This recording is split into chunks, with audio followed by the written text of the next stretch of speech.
안녕하세요. 사연을 시작하기에 앞서 구독과 좋아요 부탁드려요. 감사합니다. 사연 시작해 볼게요. 저는 운이 좋았던 편이에요. 부모님이 두 분 다 전문직에 종사하셔서 어릴 때부터 부족함 없이 자랐죠.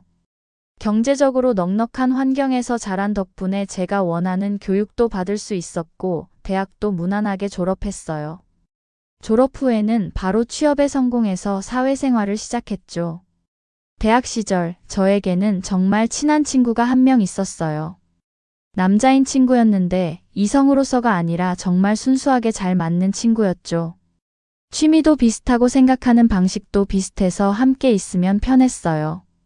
서로에게 이성적인 감정은 전혀 없었고 그저 좋은 친구로 지냈어요. 그러던 어느 날 그 친구의 동생을 만날 기회가 생겼어요. 그때 친구 동생은 의대생이었는데 저보다 4살 어렸어요. 첫인상은 그냥 친구의 동생이구나 정도였죠. 특별히 관심이 있었던 건 아니에요. 그런데 그 만남 이후로 친구 동생이 친구에게 계속 제 소개를 부탁했다고 하더라고요. 처음에는 나이 차이도 있고 해서 망설였는데 친구가 동생이 진심인 것 같다며 한 번쯤 만나보는 게 어떻겠냐고 권유했어요. 그렇게 몇 번 만나다 보니 생각보다 잘 맞더라고요. 나이 차이는 있었지만 성숙한 면도 있었고 무엇보다 성실하고 책임감 있는 모습이 좋았어요. 결국 그 친구 동생이 제 남편이 되었죠. 아무튼 그렇게 저희는 연애를 시작했어요. 의대생이라 바쁜 일정 속에서도 시간을 내서 만났고 저도 직장 생활을 하면서 틈틈이 시간을 맞췄죠. 연애 초반에는 신선하고 좋았어요. 제 친한 친구가 형이기도 했으니까 뭔가 안심되는 부분도 있었고요. 신기한 인연은 여기서 끝이 아니었어요. 어느 날 제가 친구와 함께 남편의 학교에 밥 먹으러 갔다가 남편의 동기 친구를 만나게 됐어요. 둘 다 의대생이었고 함께 공부하며 친하게 지내던 사이였어요. 정말 신기하게도 남편의 동기가 나중에 제 친구인 남편 형과 결혼하게 됐다는 거예요. 그러니까 제 남편의 형이자 제가 대학 때부터 친하게 지내던 친구가 저에겐 아주버님이 되는 거고, 남편의 동기가 아주버님의 아내니까 저에겐 형님이 되는 거였죠. 말이 복잡하게 들리지만 정리하면 이래요. 저와 아주버님은 대학 친구 사이, 남편과 형님은 대학 동기 사이. 이렇게 4명이 묘하게 얽힌 인연이었던 거예요. 이런 인연 덕분에 저희는 연애할 때부터 넷이서 자주 어울렸어요. 아주버님과 형님도 사귀기 시작했고 저희보다 1년 먼저 결혼했어요. 사실 시댁에서 순서를 굉장히 중요하게 생각하셔서 무조건 형이 먼저 결혼해야 한다고 하셨거든요. 동생이 먼저 결혼하는 건 예의가 아니라면서요. 아주버님과 형님의 결혼식은 정말 아름다웠어요. 주변에서 축하도 많이 받았고 시댁에서도 무척 자랑스러워 하셨죠. 특히 시어머니는 의사 며느리를 얻었다며 정말 좋아하셨어요. 그로부터 1년 후 저희도 결혼을 했어요. 결혼 준비를 하면서 시댁에서 아주버님 부부와 저희 부부에게 똑같이 5천만 원씩 지원해 주셨어요. 아주버님 부부는 다행히 아주버님이 경제력이 좋으셔서 결혼 전에 모아둔 돈이 꽤 있었대요. 그래서 시댁 지원금과 합쳐서 괜찮은 집을 마련하실 수 있었죠. 형님은 남편 말로는 집안 형편이 그렇게 좋지 않다고 했어요. 그래도 아주버님이 워낙 능력이 좋으셔서 경제적으로는 문제가 없었던 것 같아요. 저희의 경우 저도 직장 생활을 하며 나름 돈을 모아두긴 했지만 그렇게 여유롭지는 않았어요. 다행히 친정 부모님께서 신혼집을 마련해 주셨어요. 크진 않았지만 신축 아파트로 20평대였죠. 위치도 괜찮고 깨끗해서 신혼집으로는 충분했어요. 그런데 시어머니가 하신 말씀이 지금 생각해도 기분이 좋지 않아요. 의사 사위 얻으려면 그 정도는 해야지라고 하시더라고요. 처음 들었을 때 정말 어이가 없었어요. 본인은 의사 며느리 얻으면서 5천만 원만 주셨으면서 친정에는 그런 식으로 말씀하시다니요. 결혼 후 저희는 아주버님 부부와 가까운 거리에 살게 됐어요. 워낙 친한 사이다 보니 자연스럽게 자주 만났죠. 물론 남편과 형님은 의사라 시간이 많지 않았어요. 병원 업무가 워낙 바쁘고 힘들다 보니 제대로 된 휴일도 많지 않았죠. 그래도 둘 다 시간이 날 때면 넷이서 함께 짧게라도 바람 쐬러 다녔어요. 가까운 곳으로 드라이브를 가거나 맛집을 찾아다니거나 때로는 당일치기로 여행을 가기도 했죠. 그렇게 지내는 게 참 좋았어요. 남편도 형이랑 형수랑 있으면 편해하는 게 보였고 저도 아주버님과 대학 동기였으니까 편한 게 당연했죠. 형님도 쾌활하고 밝은 성격이라 함께 있으면 즐거웠어요. 넷이 있으면 대화도 잘 통하고 웃을 일도 많았어요. 저는 이런 관계가 계속되면 좋겠다고 생각했어요. 결혼 생활도 무난했어요. 남편은 바쁘긴 했지만 집에 오면 저한테 잘해줬고 시댁과의 관계도 그럭저럭 유지했어요. 시어머니가 가끔 저를 탐탁지 않게 보시긴 했지만 대놓고 싫은 소리를 하시지는 않았죠. 아마 제 친정이 괜찮았고 제가 직장 생활을 하며 경제적으로 도움이 된 것도 한몫했을 거예요. 그렇게 평범하고 행복한 결혼 생활이 이어졌어요. 문제가 생기리라곤 전혀 예상하지 못했죠. 이상함을 느낀 건 어느 날 밤이었어요. 남편이 씻고 나와서 침대에 누워 금방 잠들었는데 핸드폰에 메시지 알림이 울렸어요. 급한 연락일 수도 있겠다 싶어서 확인해 봤는데 형님한테 온 메시지였어요. 내용은 병원 업무와 관련된 이야기였어요. 환자 케이스에 대한 의견을 묻는 내용이었죠. 별거 아니라고 생각하고 그냥 넘기려다가 문득 궁금해져서 위로 대화 내용을 올려봤어요. 그런데 올라가면 올라갈수록 점점 이상한 거예요. 물론 둘이 대학 동기이고 같은 병원에서 일하니까 업무 이야기를 많이 하는 건 당연해요. 하지만 그 사이사이에 섞인 대화들이 뭔가 묘하게 친밀했어요. 단순히 동기나 가족 사이의 대화라고 보기엔 너무 가까운 느낌이랄까요? 이모티콘도 많이 쓰고 농담도 주고받는데 그게 마치 연애하는 사람들 같은 분위기였어요. 동기 사이에 주고받을 법한 대화지만 뭔가 선을 넘는 느낌이었죠. 저는 그날 밤 잠을 제대로 이루지 못했어요. 설마 하는 마음과 함께 불안한 느낌이 계속 들었거든요. 하지만 저는 애써 그 생각을 밀어냈어요. 그냥 친한 동기일 뿐이라고 제가 예민하게 생각하는 거라고 스스로를 설득했죠. 남편을 의심하고 싶지 않았어요. 더군다나 형님은 아주버님의 아내고 제 남편의 형수잖아요. 그런 일이 있을 리 없다고 생각했어요. 그렇게 몇 주가 지났어요. 아주버님 생일이 다가왔고 저희는 넷이서 캠핑을 가기로 했어요. 아주버님이 캠핑을 좋아해서 생일 선물로 캠핑 여행을 준비한 거였죠. 날씨도 좋았고 모처럼 다 같이 쉴 수 있는 주말이라 기분도 좋았어요. 캠핑장에 도착해서 자리를 잡고 짐을 정리하기 시작했어요. 텐트를 치고 필요한 물건들을 꺼내는데 남편과 형님이 시원한 음료수랑 맥주를 사오겠다고 하더군요. 근처 편의점까지 걸어서 10분 정도 거리였어요. 금방 다녀오겠다면서 둘이 함께 나갔죠. 저와 아주버님은 남은 짐을 정리하기 시작했어요. 그런데 정리하다 보니 아주버님이 얼음이 부족하다는 걸 알아차렸어요. 날씨가 더워서 얼음이 더 필요하겠더라고요. 아주버님이 저한테 자기가 뒤쫓아가서 얼음 더 사오라고 전하겠다며 서둘러 갔어요. 저는 혼자 남아서 짐을 정리하고 있었어요. 그리고 아주버님이 돌아왔어요. 그런데 얼굴이 새하얗게 질려 있는 거예요. 저는 깜짝 놀라서 무슨 일이냐고 혹시 사고라도 난 거냐고 물었어요. 아주버님은 대답 없이 그냥 서 계시더니 손이 떨리기 시작하는 거예요. 정말 심하게 떨리더라고요. 저는 무슨 일이냐고 못 볼 거라도 본 거냐고 물었죠. 그러자 아주버님이 떨리는 목소리로 묻는 거예요. 혹시 저보고 알고 있었냐고요. 저는 설마 하는 생각이 스치면서 지금 무슨 말씀을 하는 거냐고 되물었어요. 아주버님은 한참을 망설이더니 말했어요. 자기가 얼음 이야기하려고 뒤쫓아갔는데 편의점 가는 길목에서 둘을 봤다고요. 남편과 형님이 팔짱을 끼고 걷고 있었고 그것도 모자라 형님이 남편 볼에 뽀뽀를 하는 걸 똑똑히 봤다고 하시더군요. 그 순간 머리가 하얘지는 느낌이었어요. 사실 그 전에 핸드폰으로 대화 내용을 봤을 때부터 어느 정도 예감은 했었어요. 하지만 애써 외면하고 있었던 거죠. 그런데 이렇게 직접 목격담을 듣게 되니 더 이상 부정할 수가 없었어요. 아주버님은 이게 말이 되냐며 자기 동생이 어떻게 형수와 그럴 수 있냐며 분노했어요.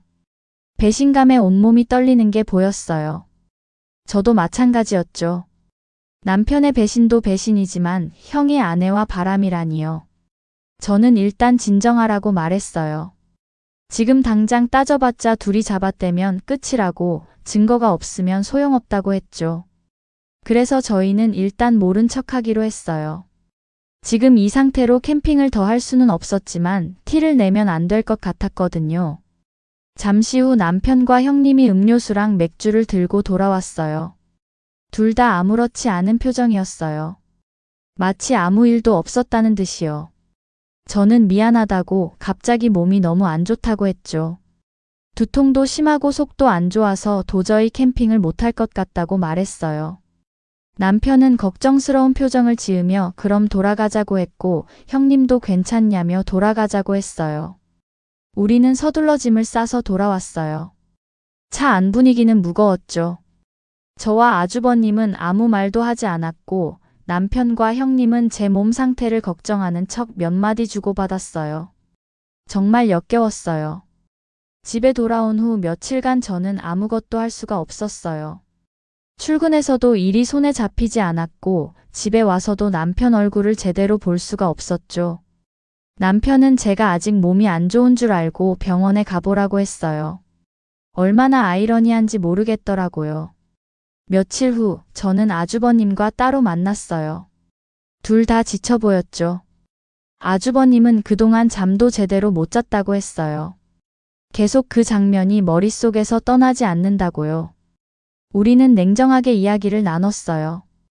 이 상황을 어떻게 해결할지에 대해서요. 일단 확실한 증거가 필요했어요. 특히 이혼이나 법적 대응을 생각한다면 확실한 증거가 있어야 했죠. 그래서 우리는 증거를 모으기로 했어요. 정말 힘든 시간이었어요. 모른 척하면서 일상을 유지하는 게 이렇게 고통스러운 일인 줄 몰랐죠. 아주버님은 저보다 더 힘들어 하셨을 거예요.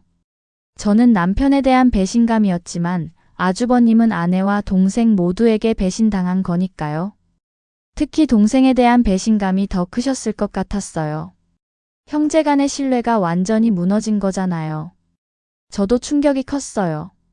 외도라는 것 자체가 용서할 수 없는 일인데 하필 상대가 형수라니요. 둘이 대학 동기라 워낙 친했던 건 알고 있었어요. 그래도 선이 있는 거잖아요. 그 선을 넘었다는 게 믿기지 않았어요. 아주버님과 저는 증거를 모으며 앞으로의 계획을 세웠어요. 일단 이혼은 확실했죠. 아주버님이 제안했어요. 제가 먼저 시어머니께 알리는 게 어떻겠냐고요. 평소에 시어머니가 저를 탐탁지 않게 여기시고 막말도 잘하셨으니 저한테 오는 피해를 최소화하자고 하더군요. 그래서 저는 시어머니께 문자 메시지를 보냈어요. 사진 한 장과 함께요. 남편과 형님이 팔짱을 끼고 모텔로 들어가는 모습이었죠. 형님 얼굴은 살짝 가려져 있었지만 누가 봐도 남편인 걸 알 수 있는 각도였어요. 저는 시어머니가 당장 전화하실 줄 알았어요. 놀라서 부랴부랴 전화해서 이게 무슨 일이냐고 물으실 거라고 예상했죠. 그런데 의외의 반응이 왔어요. 문자였어요. 시어머니께서 보내신 문자 내용은 정말 기가 막혔어요. 내 아들이 잘나서 여자들이 가만두지 않는다고 너무 억울해하지 말라고 하시더군요. 남자들 살면서 한 번쯤은 다 실수하는 거라고 그냥 넘어가라는 식이었어요. 저는 어이가 없어서 한동안 핸드폰만 쳐다봤어요. 정말 이럴 수가 있나 싶었죠. 자기 아들이 외도를 해도 저렇게 두둔할 수 있다니. 그것도 상대가 누군지도 모르면서요. 저는 이번에는 다른 사진을 보냈어요. 이번 사진은 남편과 형님의 얼굴이 또렷하게 나와 있는 거였어요. 시어머니의 전화가 온 건 그 사진을 보낸 지 채 1분도 안 돼서였어요. 전화를 받자마자 고함이 들렸어요. 이게 대체 뭐냐고, 어떻게 된 일이냐고 다그치시더군요. 저는 침착하게 대답했어요. 보시는 그대로라고요.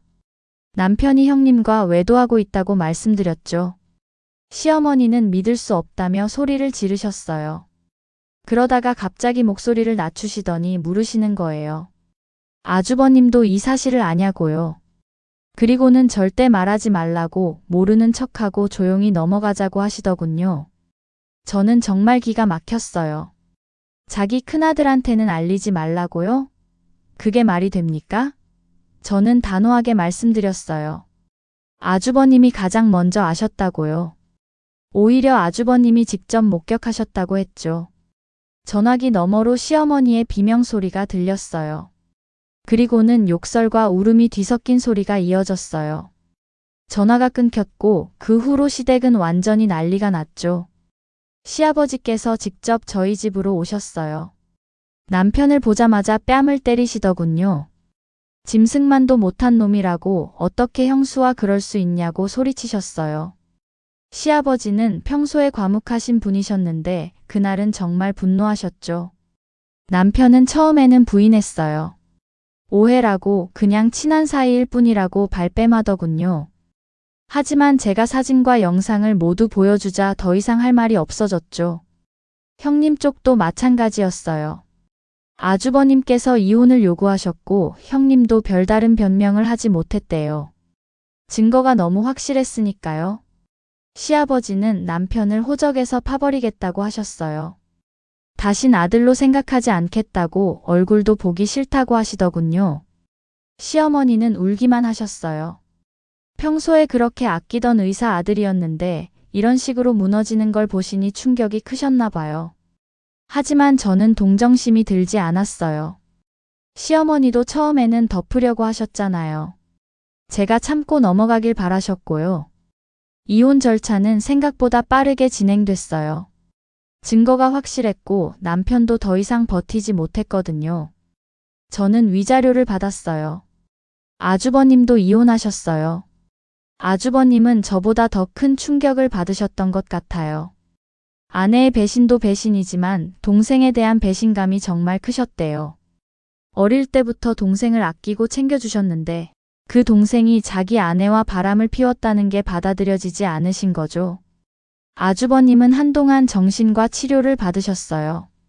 배신감과 분노, 우울감이 너무 심해서 일상생활이 어려울 정도였대요. 남편은 완전히 혼자가 됐어요. 시아버지는 정말로 연을 끊으셨고 시어머니와는 모르겠네요. 병원에서도 소문이 퍼졌는지 남편이 결국 그만뒀다고 들었어요. 형님도 마찬가지로 병원을 그만뒀고요. 정말 소름 끼치더라고요. 그런 사람이었다는 게요. 겉으로는 성실한 의사, 착한 남편, 효자였는데 실제로는 그렇게 비도덕적인 사람이었다니요. 사람을 제대로 알기 힘들다는 걸 깨달았어요. 이혼 후 저는 한동안 사람들을 만나지 않았어요. 친구들도 만나기 싫었고 그냥 혼자 있고 싶었어요. 아주버님과도 연락을 끊었어요. 서로 상처를 확인하는 것 같아서 만나는 게 힘들었거든요. 시간이 지나면서 조금씩 회복됐어요. 그렇게 3년이 흘렀어요. 저는 새로운 사람과 재혼을 앞두고 있었죠. 그리고 결혼식 날이 되어서야 3년 만에 친구를 다시 만났어요. 우리는 서로 인사만 나누고 그 이상 깊은 이야기를 나누지 않았어요. 과거를 다시 들춰낼 필요가 없었으니까요. 다만 서로가 이겨내고 새로운 삶을 살고 있다는 걸 확인하는 것만으로도 충분했어요. 지금 저는 행복해요. 지금 남편은 정말 저를 아껴주고 존중해줘요. 과거의 상처가 완전히 사라진 건 아니지만 그래도 앞으로 나아갈 수 있게 됐어요. 제 친구도 언젠가 과거를 잊고 좋은 사람을 만나 행복했으면 좋겠어요. 제 긴 이야기를 끝까지 들어주셔서 감사합니다. 구독과 좋아요, 알림 설정까지 잊지 마세요.